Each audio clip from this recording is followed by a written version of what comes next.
Hey. Hello. Yeah, you. Hi. You look like you're here alone. Is the seat taken? Great.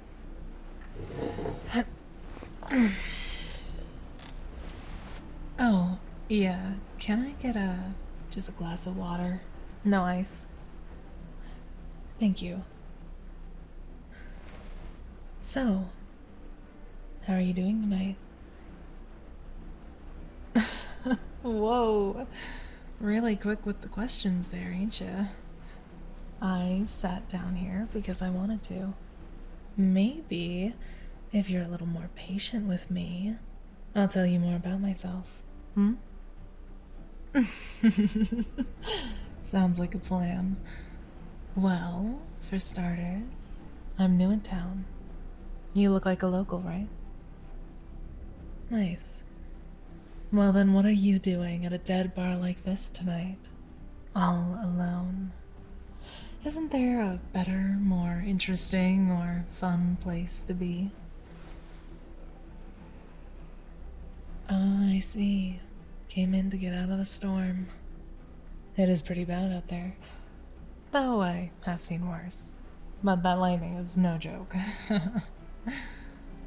Were you, on your way somewhere? I getcha. Heading home, and then the storm did hit pretty fast. Do storms scare you? No, it's okay if they do. I don't judge. But, I do actually kind of like storms.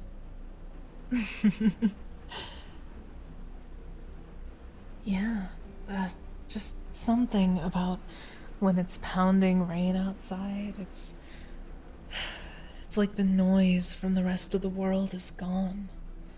It feels cozy, you know? Safe. Makes me want to snuggle up and read a book or cuddle with someone special. Sorry, is that weird for me to say in front of someone I just met? Good. I like you. And it's not just because you happen to be the only person to talk to in here, though that does help your case quite a bit. So, storms frighten you a bit. What about clear nights? Ones where you can see the stars and the moon? What about those? Do those scare you? Why would they? Well, because nighttime is when all the monsters come out to play, of course. What? You don't believe it? Of course I do. Humans are but a small percent of what we see walking around every day. All those pretty faces you walk by, all the lonely looking women or the haunted looking men walking down the street. They may look human then, but I guarantee you, when the sun goes down, they're all monsters. Did I scare you? No, I was being very serious. I just wanted to break the tension. You were going a little pale on me. I absolutely believe everything I just said. In fact, I've seen it with my own two eyes. Oh, don't look at me like that. You look skeptical, but I know you're really curious. Don't you want to hear a ghost story? Well, not a ghost per se, but a monster story. Well, buckle in. It starts about 120 years ago with a young woman living in a tiny village in North California. The town was right by the ocean and was full of merchants selling their wares to travelers who were heading to the mines in the mountains beyond. The young woman was told never to wander the beaches beyond town, especially at night. She was foolish, though. She wanted to know if there was any truth to the rumors. Rumors about a large, white wolf with red eyes roaming the sandy shores at night. So, the girl did the only logical thing she could think of. She went out on a perfectly beautiful night when the sky was clear and the moon shone bright. The wind moved over the waves and blew a beautiful breeze by her as she walked past the shoreline, using a lantern for light. She kept walking and walking, hearing her feet hit the sandy shore. She didn't know how long it had been, but she felt like she walked a long way. She lost track of time, looking at the rippling water reflect the moonlight. It was a full moon. It shone so brightly that she was certain she didn't actually need the lantern for light. So she leaned down and placed the lantern on the beach. As she knelt, a large wave washed over her feet and extinguished the lantern. Everything went dark. It was like the moon was extinguished too. She glanced around hurriedly, trying to get her bearing, and then she saw them. 2 glowing red eyes, impossibly large, and moving toward her at a speed she almost couldn't comprehend. She felt a sting of pain in her neck. Not horrible, but it sent a jolt through her, like a lightning strike. She didn't know how she knew, but she was 100% sure she had been altered, and that her life was forever changed. And then she saw the enormous wolf walk away from her slowly, following the shoreline. As it left, the moonlight came back into view. She was left watching the moon dance on the waves and wondering what her life now was. Did I scare you? Damn, that one usually gets people. Oh, what happened to the woman? Well, now that is, in my opinion, the much more interesting part. When she returned home, she started to notice things about herself. She was stronger, she had more energy, she moved faster, she could lift heavier things, and she just felt like there was more air in her lungs. She would walk along the shoreline every night, only getting a few hours of sleep but still feeling rested in the morning.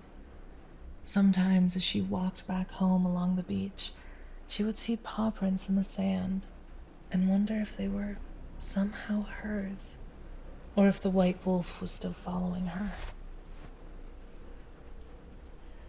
Then, as years went by, she noticed something peculiar. Her skin never aged. Wrinkles never formed where they should have been. Her hair stayed black as night, never a gray or silver hair in sight. She left her village, afraid that the villagers would see her youthful face and fear her. She started roaming the country, finding that she was comfortable sleeping outside, under the moon. When she awoke each morning, she found that she had taken the form of a wolf during the night. But when she wanted to return to her human form, she was able to, freely. She roamed the country for many years, and suddenly, she noticed on nights with a full moon, she felt this draw, this pull, in a specific direction, but she didn't know where or why. That is, until tonight. when she walked into a rundown bar and found the thing she's been drawn to. Sitting at the bar, looking unbearably lonely. No, it's not a joke. Do you believe me? Well, I certainly can prove it to you, but probably shouldn't here, even though this bar is deader than Elvis, who I met once, by the way. Do you want to know why I was drawn here? To you? I do have a theory. Well, I'm not 100% sure, since I'm not 100% sure what I even am, but the current literature on werewolves is very dramatic and highly inaccurate. From the moment I saw you, I realized what it was. I have stronger senses than my human counterparts. I can see better, hear more, the whole 9 yards. And I think along with those heightened senses, I also have an additional one. One that draws me to my perfect match, if you get what I'm saying. Well, it's hard to describe it. But as I was feeling the pull towards you, it was one of those times where I felt like my life was going to change again. Just like that first night on the beach. I think you're that change. The moment I saw you, you're handsome and charming. You were furrowing your brow, looking outside at the storm. It was adorably endearing. I think you're my person, and you're my match. And if that's a little too wild and a little too much for you to take in right away, that's okay. I'll take it slow. I'll move at your pace, or not at all, if you don't want me. But, judging by the way you keep looking at me, that won't be a problem. You want this, don't you? Don't be afraid to admit it. Good boy. I'll need you to tell me exactly what you want. What you like. I don't like guessing. Here, is your place close? Well then let's go. So it can be just the two of us. Ugh, don't look so worried. I won't bite. Oh, and I'll protect you from the storm, sweetheart. I can protect you from anything now. All you have to do is ask, okay? Good. Now grab your jacket. We're heading to your place.